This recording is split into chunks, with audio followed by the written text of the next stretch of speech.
the Ort Cafe, where ink once mixed in chemical alchemy, folk and ideas now flow, they come and go in a babble of chatter.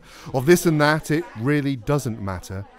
Some talk of Plato and others of Descartes, or come just to think, but not of ink anymore. To pontificate about who and what they rated, whilst hunger and thirst are satisfyingly sated. Did the sexy weirdos live up to their name last night? Was Johnny Kowalski a bit of all right, or did he pass beyond vanishing point? I'm John, and I come from Birmingham. From spaghetti ways to flyways to expressways to motorways to byways to waterways to Aussie ways to carrot ways to my way. I love my Birmingham. My name's Anchorette. I must just say why I love Birmingham. I love Borsall Heath because it's multicultural, and I love the Ort Cafe and all the things that go on there. I love Moseley because everything's happening there. It's got a lovely park. I must say about Birmingham's wonderful musical heritage of heavy metal with the likes of Black Sabbath and various other bands, and Judas Priest, to a really black country, but I have to mention them as well. That's it, bye-bye. Being a mother has brought back the power of words for me. My son does like finger movements to nursery rhymes, songs, the kind of thing that I haven't used or sung for many, many, many years, and I'd actually forgotten all of them. And I relearnt a lot of nursery rhymes when my son was born. I'm an advocate of children's nursery rhymes. They've brightened up my life, and it's wonderful to see my little child beginning to understand the words and to recognise different nursery rhymes over other ones. Twinkle, twinkle, little star, how I wonder what you are. Up above the world so high, like a diamond in the sky. This one's called Love Puke. Words on a page doesn't make it true. I've got a problem and it starts with you. You're in my mind, you're in my head, but I'd rather it if you're in my bed. In a duvet house it would be so nice, all home comforts at half the price. Holding hands, flowers in my hair, I think about your underwear, but this isn't me, this isn't real, this girliness just makes me feel so sick. And Sunday paella with the family. Sangria, salud. Birmingham is music, beats, dancing, and mix it up everything. And cars, cars, cars, everywhere cars. Who controls the thoughts of you and me?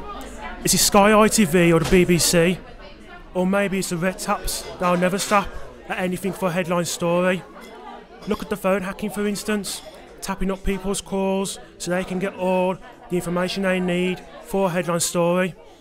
Now the press don't report in the way you think they might. Their views on stories are based on whether they come from the left or the right of politics. So stories are carefully edited and twisted to suit the press's needs. A filmed harmless quote, accompanied by appropriate music, combined with shocking images, could turn into a harsh critique of the issue of the day and be displayed for our entertainment. And that, a producer would agree, makes us very persuasive TV. So instead of producing their own thoughts, release them from papers, TV, even our own social memory. But one never buys, for interpretation of stories are bound to multiply, based on the discourse the medium uses, and no definite documentation, nor historical condition, nor thought or intent will ever implement a set of meaning in our minds as to what is really happening, and we should start to think for ourselves. We must start to use our own cognitive process when we take in and digest the stories broadcast around us, and stop being lazy to what we hear and what we see, and not just go with popular consensus. We must use independence, not deference, and choose information that is relevant to the way we perceive reality. For until that begins to happen, the media will still think for you and for me. This is the first day my feet have hit the ground and stayed there. An underfoot connection to say this is not alien soil. There's history in the ground here, 1,000 industrial footsteps of a city self-asserting, and I can't help find it strange that my blood is in the ground, here. My grandmother sits a few stops up the Pershore Road, grand matriarch of sprawling generations, wearing further into the faded fabric of her sitting room throne, dreaming of the place my childhood memories live. An Antipodean beach, where a tree stretches earnest arms out to the ocean and drops flowers like tiny red explosions right into the waves when the tide comes in.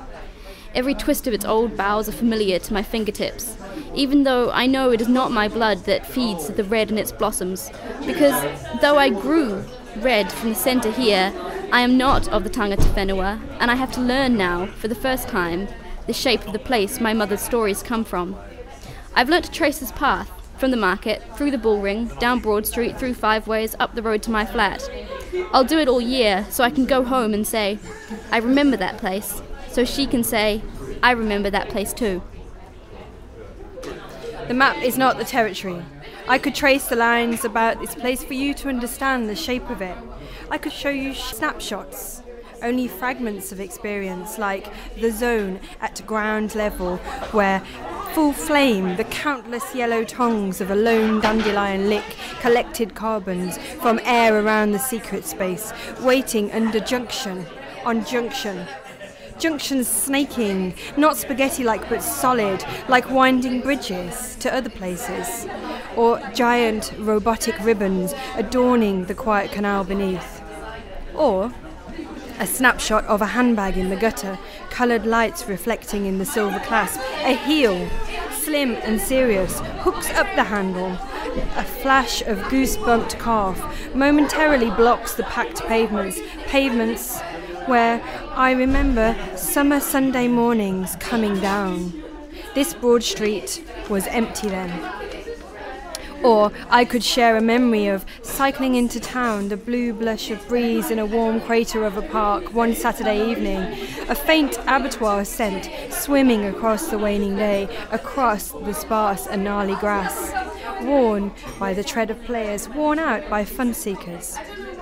This playground, with its rusty, chained-up swings, mourns the sullen shadow of a half-undone building.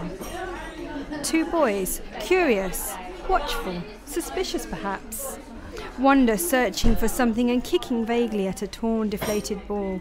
The scratched gold sky breaks through for a moment, through the gaping holes which once were windows, which once were people's windows, from inside their worlds.